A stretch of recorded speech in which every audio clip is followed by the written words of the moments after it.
Good morning students. ठीक है, नमस्कार विद्यार्थियों। आज हम नेक्स्ट यूनिट स्टार्ट करने वाले हैं। हमारी जो अगली यूनिट होगी वो होगी रे ऑप्टिक्स ना, एन ऑप्टिकल इंस्ट्रूमेंट मतलब प्रकाशीय यंत्र। ठीक है, प्रकाश एवं प्रकाशीय यंत्र ये वाली यूनिट रहेगी आपकी।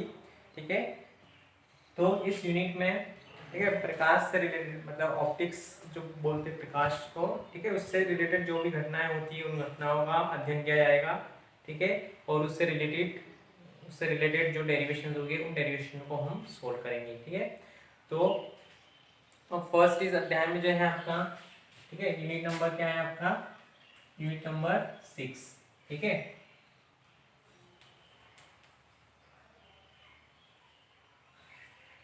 इकाई 6 जो है आपका वो है आपका प्रकाश एवं प्रकाशीय यंत्र।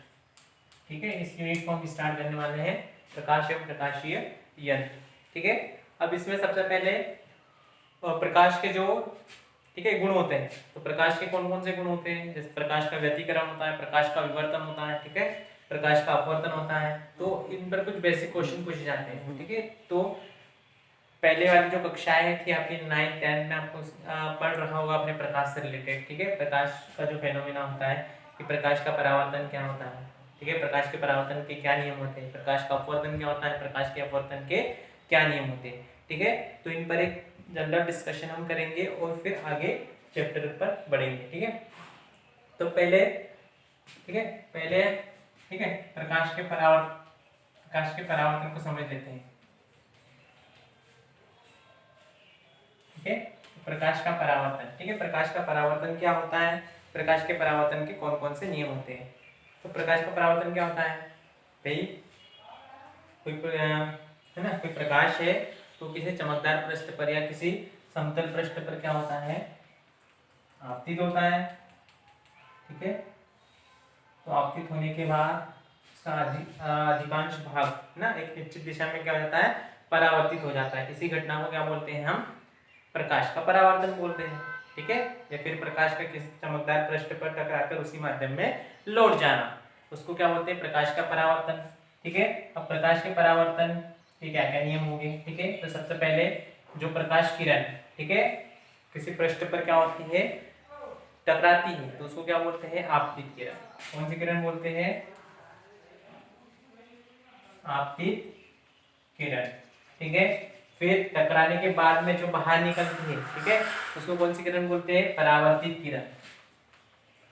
परावर्तित किरण। ठीक है, उसके बाद में अगर इन दोनों के बीच में हमने क्या लिया, एक अभिलंब लिया। ठीक है, ये वाला, इसको क्या बोलेंगे हम, अभिलंब। चलो इसको नाम दे देते हैं ए बी। ठीक है, ए बी क्या होगी आपकी आपतित किरण, बी सी क्या होगी परावर्तित किरण। ठीक है, और बी एन जो है आपका क्या है, अभिलंब है। ठीक है, समझ में आया प्रकाश का परावर्तन। अब प्रकाश के परावर्तन के नियम क्या होते हैं, तो प्रकाश के परावर्तन के नियम होते हैं 2। ठीक है, पहला नियम बोलता है आपतन कोण सदैव परावर्तन कोण के कैसे होता है, बराबर होता है। ठीक है, तो आपतन कोण क्या है I और परावर्तन कोण क्या है R, तो ये दोनों कैसे होते हैं, बराबर होते हैं, मतलब कोण I बराबर कोण R।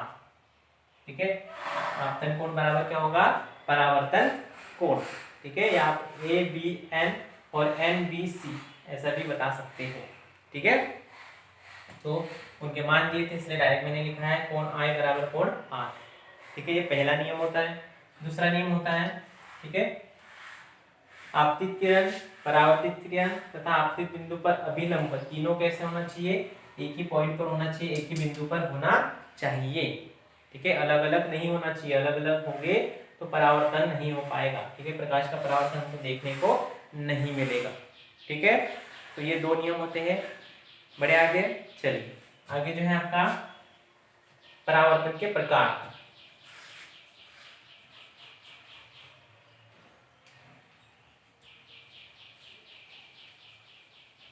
परावर्तन के प्रकार। ठीक है, तो परावर्तन भी मुख्य रूप से कितने प्रकार का होता है, दो प्रकार का। ठीक है, कितने प्रकार का होता है, 2 प्रकार का। एक होता है नियमित परावर्तन और एक होता है अनियमित परावर्तन। ठीक है, नियमित परावर्तन किसको बोलेंगे और अनियमित परावर्तन किसको बोलेंगे? अनियमित को विस्तृत परावर्तन भी बोलते हैं। ठीक है, तो नियमित परावर्तन मतलब तो प्रकाश किरणें ना जब क्या होता है कि इस पृष्ठ पर क्या होती है, आपतित होती है।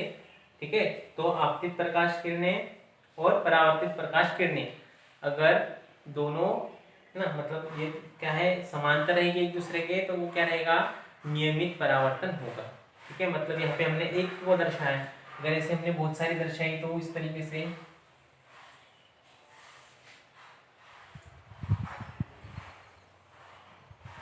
ठीक है, तो ये जो समांतर दिख रही है आपको, ठीक है, आपतित किरणें तो परावर्तित किरणों की कैसे होगी, समांतर होगी। ठीक है, तो समांतर होने पर क्या होगा, ये पूरी अलग अलग किरणें परावर्तन के नियमों का क्या करेंगी, पालन करेंगी।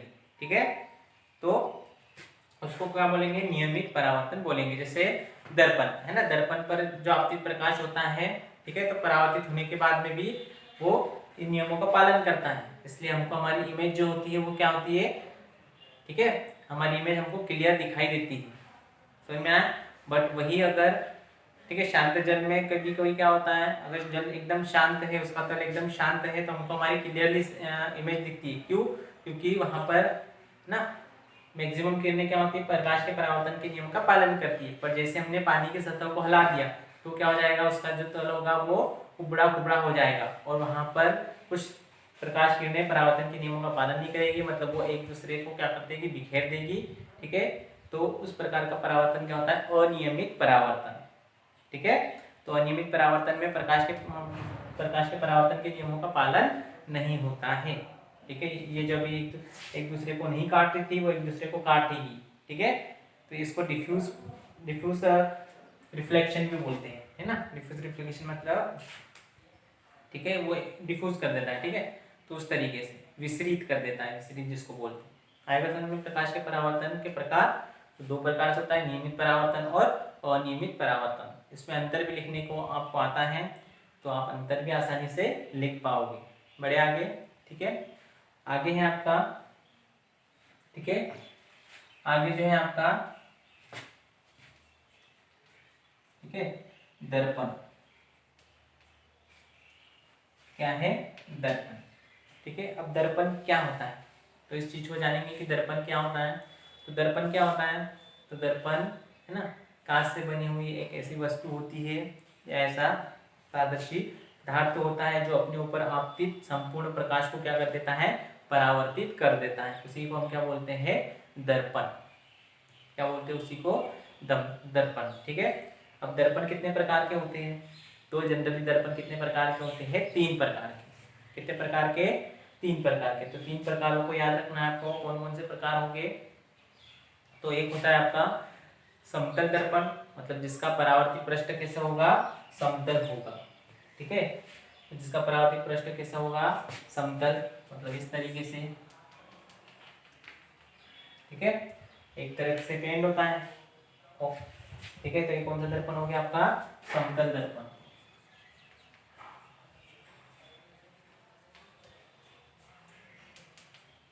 दूसरा जो होगा आपका, ठीक है, वो होगा आपका, ठीक है,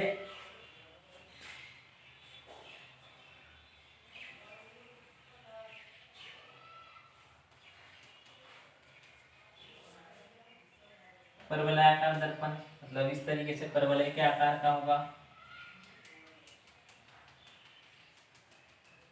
ठीक है, और तीसरा जो होगा आपका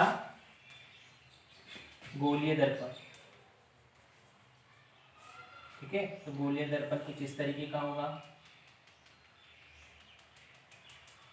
ठीक है, गोलीय दर्पण भी 2 प्रकार के होते हैं, अवतल दर्पण और उत्तल दर्पण। ठीक है, जिसका गोलीय पृष्ठ, अभी कौन सा दर्पण है, अवतल दर्पण, क्योंकि इसका गोलीय पृष्ठ कैसा है, ठीक है, अवतल, इसलिए अवतल दर्पण। इस साइड से बनाते हैं हम तो क्या होता है, जैसे इस साइड से, इस साइड से अगर हमने पेंट कर दिया तो ये क्या होगा आपका, उत्तल दर्पण, जिसका परावर्तक पृष्ठ क्या होगा, उभरा हुआ रहेगा, उसको क्या बोलेंगे, उत्तल दर्पण। ठीक है, तो दर्पण, गोलीय दर्पण 2 प्रकार के होते हैं, अवतल दर्पण और उत्तल दर्पण।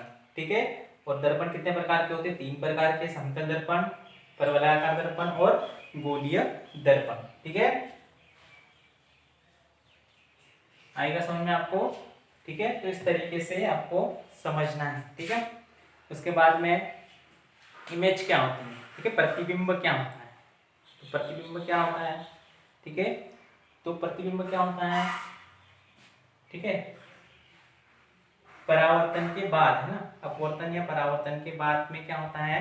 प्रकाश किरणें जिस बिंदु से होकर आती हुई या फिर जाती हुई प्रतीत होती है, ठीक है, तो वहां पर क्या होता है? उस बिंदु पर क्या होता है? प्रतिबिंब निर्मित होता है। क्या निर्मित होता है? प्रतिबिंब निर्मित होता है। प्रतिबिंब जिसको बोलते हैं, इमेज जिसको बोलते हैं। ठीक है, मतलब परावर्तन या अपवर्तन के बाद में जिस बिंदु से क्या होती है? आती हुई प्रतीत होगी हमको या फिर जाती हुई प्रतीत होगी, तो उसी को हम क्या बोलते हैं? इमेज बोलते हैं। ठीक है, इमेज भी 2 प्रकार की होती है। ठीक है, इमेज कितने टाइप्स की होती है? मतलब प्रतिबिंब कितने प्रकार का होता है? 2 प्रकार का। एक होता है वास्तविक और एक होता है आभासी। ठीक है, वास्तविक किसको बोलेंगे? ठीक है, तो वास्तविक किसको बोलेंगे? जिसमें प्रतिबिंब क्या बने? उल्टा बने। ठीक है, वस्तु के आकार से क्या बने? छोटा बने।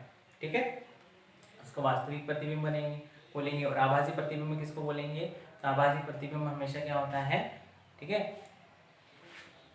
ना, प्रिंसिपल एक्सिस जो होता है उसके ऊपर बनता है और ठीक है सीधा होता है।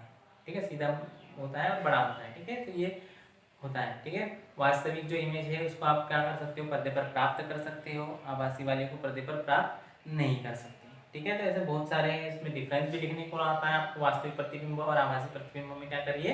अंतर लिखिए। ठीक है, उसके बाद में कल हम डेरिवेशन लेंगे अगले वीडियोस में आप।